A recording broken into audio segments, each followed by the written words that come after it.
So I would actually love to introduce Nan. Nan Bell is Healthy Northern Kennebec's new board president as of this morning. She's a community educator at Family Violence Project. Welcome, Nan.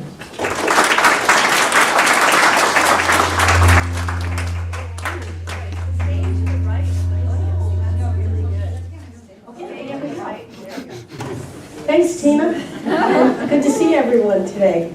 I'm excited to be the board president of Healthy Northern Kennebec. It's a great group, and I'm excited to be here today because I get to introduce a man that I'm very admirable of and have known for a long time, and is stopping through to be able to talk to us about leading for equity, which is one of the strategies that we're going to be learning about today. So Steve Rowe has led the Maine Community Foundation since 2015. Maine Community Foundation is a statewide community foundation with the mission of improving lives of all Maine people. Before joining Maine CF, he led the Endowment for Health in New Hampshire.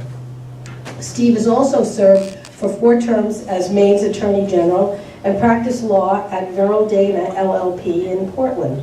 He also served in the Maine legislature, including a term as Speaker of the House.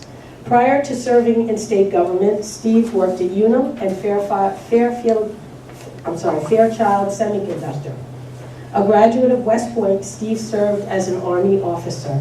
He and his late wife, Amanda, raised their 4 children in Maine. Steve.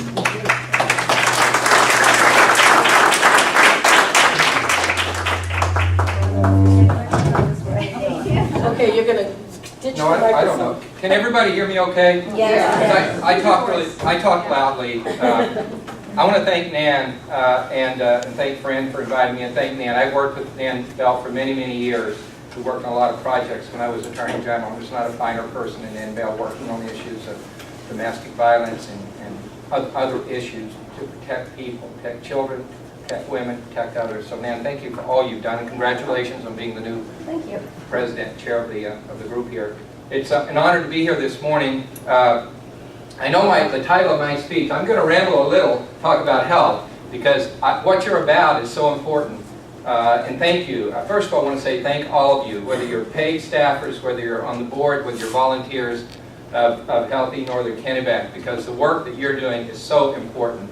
I hope you know that. I'm going to tell you why. If you don't, I'm sure you do. It's just that we can't do anything without health. And so thank you for all you do. I know you're going to talk today about breaking down barriers. You're going to talk about strengthening connections. You're going to talk about building leadership. And you're going to talk about equity. So I want to say a few words about that. One of the things I've found that we're missing is a lack of understanding and appreciation for good health. Why do we need good health? And I was in New Hampshire, and folks in New Hampshire, welcome to Maine. I spent 3 years heading up the Endowment for Health, and then I came back to Maine. I've been here for 32 years. But good health equals realized human potential, equals a strong workforce, equals a vibrant economy. Those are the connections. It's about, we can't realize our full human potential unless we have good health. We're not going to have a strong workforce unless we have good health. It's as clear as that. And we're not going to have a strong economy unless we have a strong workforce. So that's one of the things I want to talk about. We're also going to talk about today culture. And we're talking about changing culture. And whether you're changing food habits, nutrition, whether you're trying to get people not to smoke or stop smoking, whether you're trying to get people to not use drugs or alcohol or to stop. We're talking about changing a culture. And it's not easy to change cultures. And so all of you here are part of this cultural change movement. You're trying to get people to do some things differently, to have healthier, happier, and more productive lives. That's what we're about. And I learned a lot about culture. Culture is it's the way we've been trained to think and act. Culture it's sort of the way we get along to go along. And when I was in New Hampshire, I heard something. It was a program up in Coos County in the northern county, and it was a nutrition program. I've heard this in Maine. A lot of us serve unhealthy foods, and you'll find people who have a lot of fried food, and it's fried chicken, and my mother used to do this, fried chicken, and then, you know, mashed potatoes with a bunch of homemade gravy on top, sausage, homemade gravy, and if people serve that, and a nutritionist comes along and says, you know, that's not the best food for your family, that's an insult. Not just an insult to that person's mother and grandmother. And you're saying, it's an indictment. You can't do that. And so, to change culture, it's not easy. It takes an understanding of why people do what they do. Why do some people smoke? You know, they're escaping reality. It's a coping mechanism. And for some people, that's not a bad thing. I mean, their life's not like our lives. Why do some people do drugs?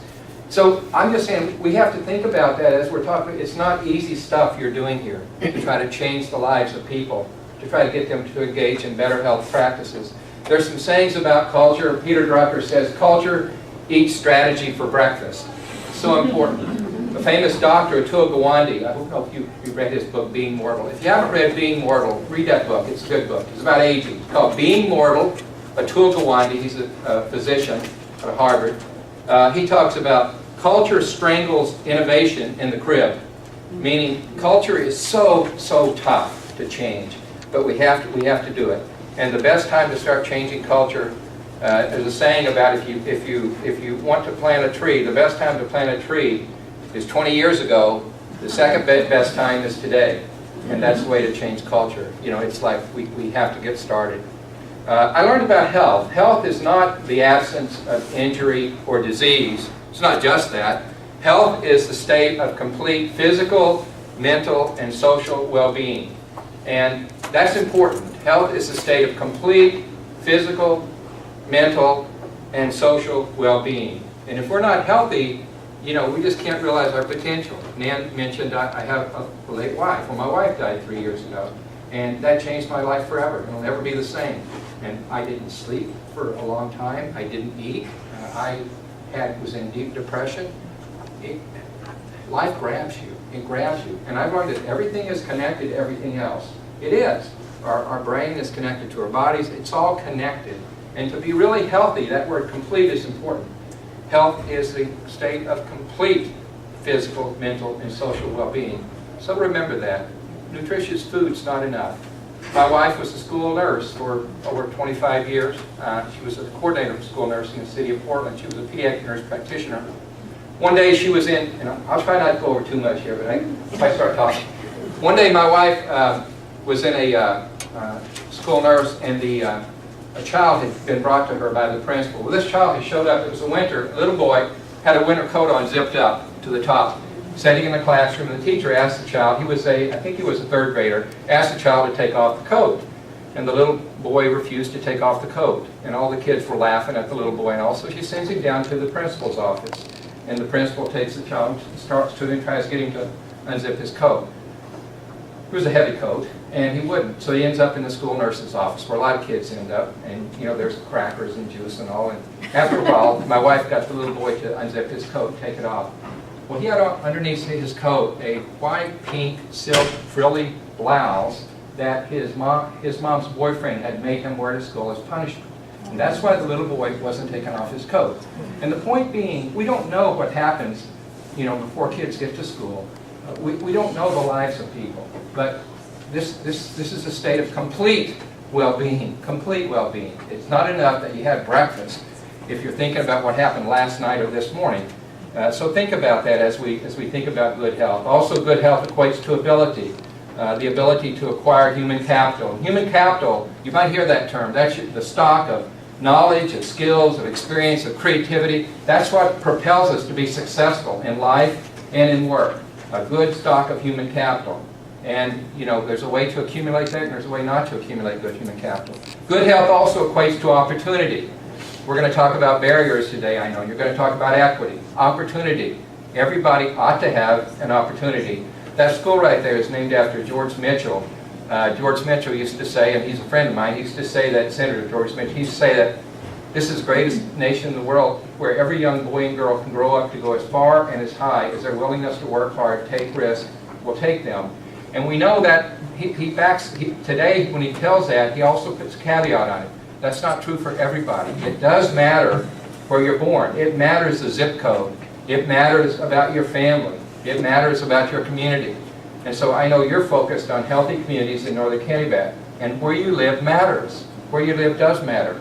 Health is about, it does matter where you're born, where you live, where you work, where you go to school, where you play. Place matters, and it affects health. So we want to think about that. One of the big challenges I see is trying to change culture is to trying to get people to think about this differently. And so I spent a lot of time in state legislators, and I've been down to the Congress and trying to really stress the importance of health. And one of the major barriers I find is a lack of understanding about connections, about the cause and effect relationships, how certain events in a person's life affect that person's trajectory, their life and health trajectory. And I think that's really what I hope all of us do as we leave here. And I see Rosemary Winslow, she's on the council, or has been. You're still on the council, are you not? Are you? Yes. Yeah.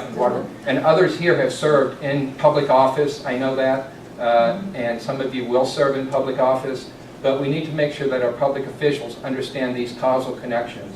We need to make sure that our principals and superintendents and all teachers understand them. Make sure that private sector business leaders understand them.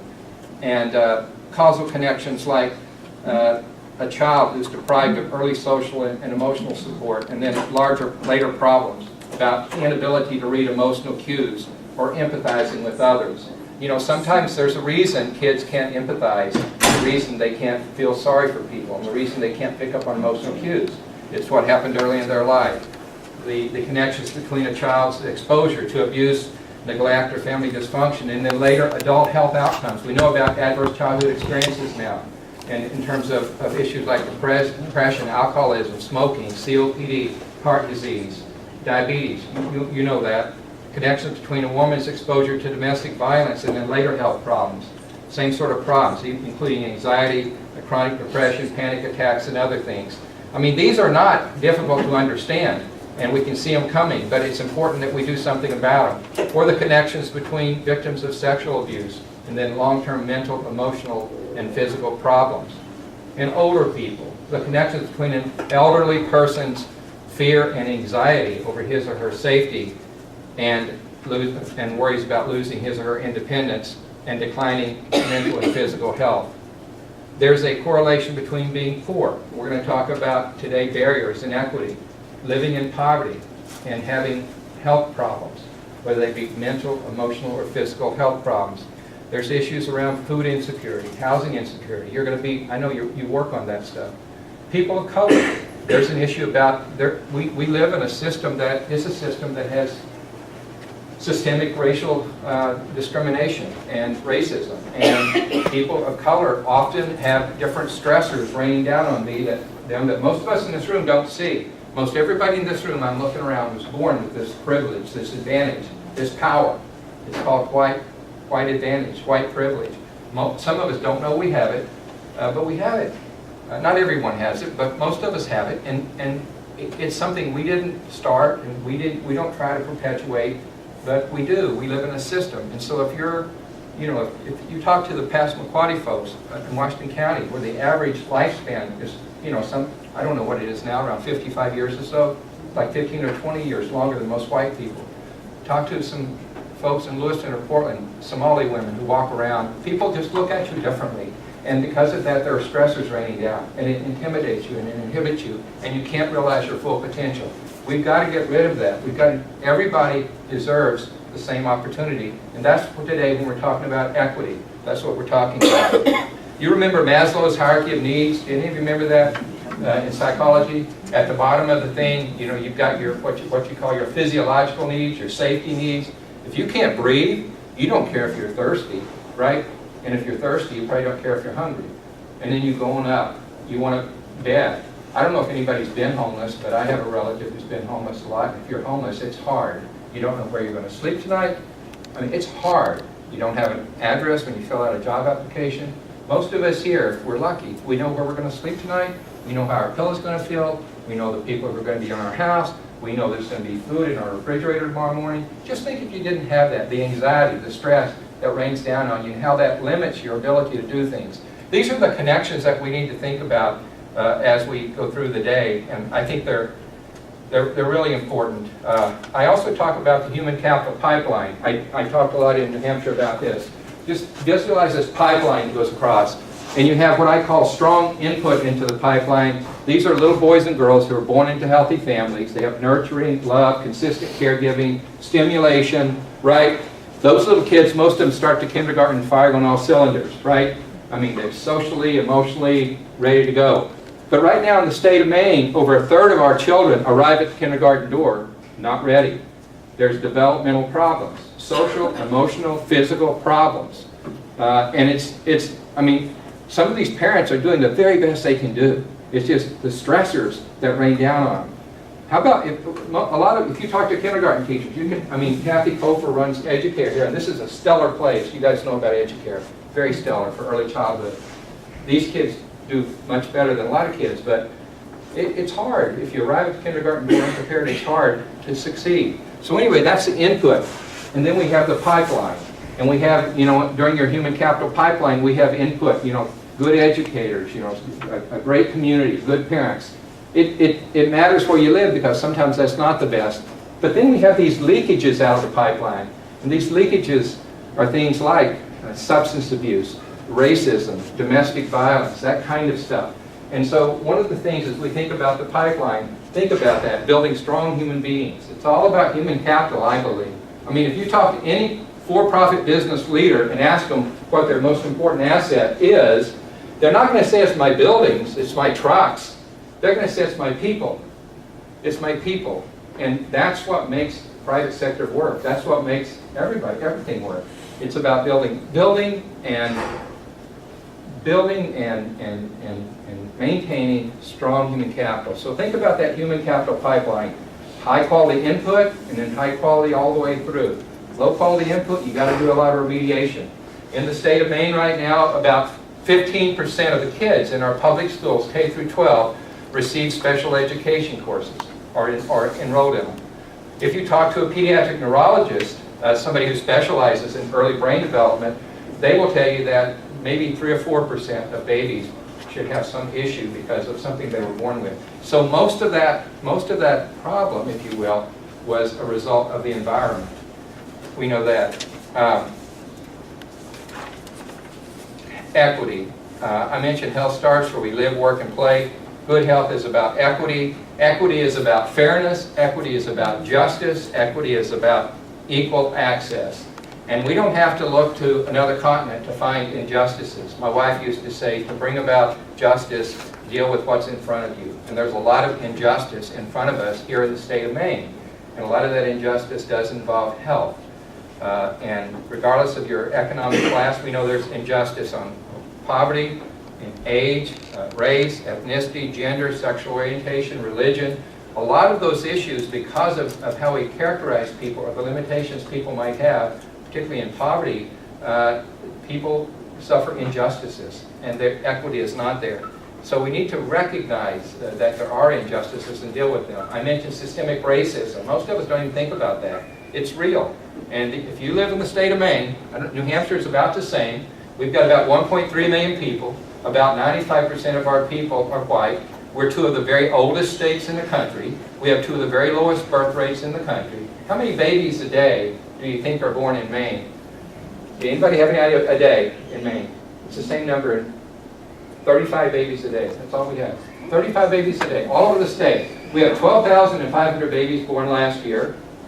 Of those, 1,000 of those babies were born to moms who were drug addicted. So that's another challenge there. But we've got one of the lowest birth rates. We've got high death rates. If you look around our state, in most all counties, with the exception of a couple, the death rates exceed the birth rates. We need more people. We need to keep our young people. We need to have people from away come here, whether they're coming from Massachusetts or whether they're coming from African nations or Asian nations. We need people to come here. And a lot of the immigrants who do come here, are well educated. They do have strong work ethics. They're very entrepreneurial. And that word entrepreneurial is important. That means people who take risks, right? Who will start jobs. Don't wait for the big company to come to town and go and sign up to try to be an employee, but to start a job. Immigrants are much more entrepreneurial than folks who are here. Young people are more entrepreneurial than older people. My daughter My youngest daughter's 31, much more entrepreneurial than I am, because I was born in this boomer generation when you're supposed to work for this company for 50 years, 40 years. These young kids, you know, so just remember that we have to make sure that we welcome immigrants. That's important to our society, it's important to our economy. I just want to say, I know you do a lot on food insecurity, and I'll stop in a second here, but this is really important. Poverty has many dimensions, as we know. Food and housing insecurity, it affects our ability to get an education, it affects employment. And when we talk about food insecurity, we're not just talking about you don't have access to a food kitchen or a food pantry or a soup kitchen. If you have to go to a food pantry to get your food, or you have to go to a soup kitchen to get your dinner, you're still food insecure. I mean, the definition of food insecurity means you don't have consistent, stable sources of food. And that's important, because if you have to go to a soup kitchen, there's some uncertainty around that. And there's also a feeling that, you know, I mean, people who work and earn and can buy food and go to the grocery store, there's a sense of it's a feeling that some people don't have, and it's so important. So it's not just about nutrition, it's also about having nutrition without the anxiety that goes along with where I'm going to find the nutrition. So remember that. So we've got to continue to feed folks, we've got to have food pantries and soup kitchens, but at the same time we have to make sure we work with people to make sure they have the ability to earn so they can purchase that themselves. I'm with the Maine Community Foundation, and we're about improving the quality of life for all Maine people. And we talk not just about giving the fish, but here's some fish. But here's also the fishing pole, here's the hook, here's the bait, and here's some instructions to the nearest fishing pole on fishing hole. And so the idea is to equip people to be successful on their own. And I know you do that through the Healthy Northern Kennebec Coalition that you have. I just want to say that if there are a lot of issues, I won't go on and on today, but there are a lot of issues that you can deal with, but one of the most important is making people feel good about their lives. And I just want to say that because it goes to, again, you can sleep at a shelter and you can eat at the soup kitchen, but you're missing something, and that's this sense of purpose, sense of belonging, sense of pride. And there's nothing that will replace that. So as you go about your work, I mean, think about that. There aren't many of us here in Maine. There's only 1.3 million of us. We got this big state, but we can help one another. 35 babies a day, 12,500 babies a year. That would be a couple of blocks in Manhattan. I mean, that's our state. We're not very big. And we've got a big geographic area, but there aren't a lot of people. And it doesn't hurt us, and it's not giving to others. We're giving to ourselves. And you know this. I mean, you wouldn't be sitting in this room if you didn't believe this stuff. So I'll close, and when I close, I just want to say thank you for your work, particularly on the equity issue, making sure that helping people lift up their lives and feel good, have a sense of purpose, have pride. Thank you for working with seniors. You know, I learned about seniors. I know in New Hampshire I learned to talk to a doctor at Dartmouth-Hitchcock, a psychiatrist. The highest suicide rate in our nation, this is what he said, is among men 85 years and over. And often it's because of pills. It's not other ways. But it's because you've lost your sense of purpose, your sense of belonging. A lot of your friends have died. You're isolated. So just remember that too. It's not enough just to have a bowl of soup every day and a TV. It's a sense of purpose, a sense of belonging. That's when we talk about good health. That's all wrapped into that. So I hope you remember that. I know you know this stuff, but I'm reminding myself of this too. Finally, I want to say there's a saying that we use at the foundation is we work together. Just like you're a collaborative and you believe in a collaborative partnership, it's all about partnering. And we say if you want to go fast, go alone, but if you want to go far, go with others. And that's an old proverb, but it's a good one. If you want to go far, go with others. And so I hope you continue to travel together, because I think your collaborative approach to advancing public health here in Northern Kennebec is just fantastic. So I encourage you to be bold, be vigilant, and be persistent, because you're talking about changing a culture. Remember that. And it does take a lot of work. And my final thing is a saying that I like, and that saying, it says that you make a living by what you get. You make a life by what you give. And I just want to thank you all for helping to make lives here in Northern Kennebec. Thank you very much. Appreciate it.